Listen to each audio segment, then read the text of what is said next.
Hello everyone, welcome back to my channel.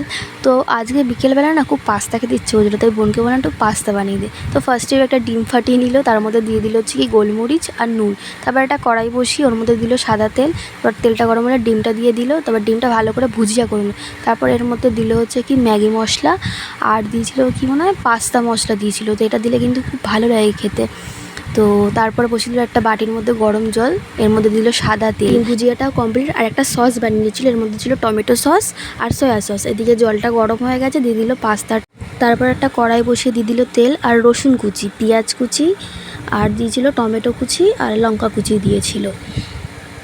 তারপর ওটাকে ভালো করে ভেজে ওর মধ্যে দিয়ে দিল হচ্ছে কি একটুখানি ওই পাস্তা মশলা আর ম্যাগি মশলা। তারপর দিল হচ্ছে কি নুন, আর তারপরে দিল সস, যে সসটা বানালো সেই সসটা দিয়ে দিল। তারপর এর মধ্যে দিয়ে দেবে হচ্ছে ডিম ভুজিয়াটা আর দেবে পাস্তা। তো এটা ভালো করে মিক্স করে তারপর পাস্তাটা মিশিয়ে এর মধ্যে দিয়ে দেবো হচ্ছে কি পাস্তা মশলা আর ম্যাগি মশলাটা। তারপর ভালো করে এটাকে মিশিয়ে আমাদের তো রেডি পাস্তা। তো এরপরে এর মধ্যে দিয়ে দিতে হবে, এটাকে নামিয়ে এর মধ্যে দেবো হচ্ছে কি চিজটা গ্রেট করে দিয়ে দিলাম। তো রেডি হয়ে গেল আমাদের পাস্তা। তো আমার ভিডিওটা যদি তোমাদের ভালো লেগে থাকে তাহলে like, comment, share and subscribe করে দিও।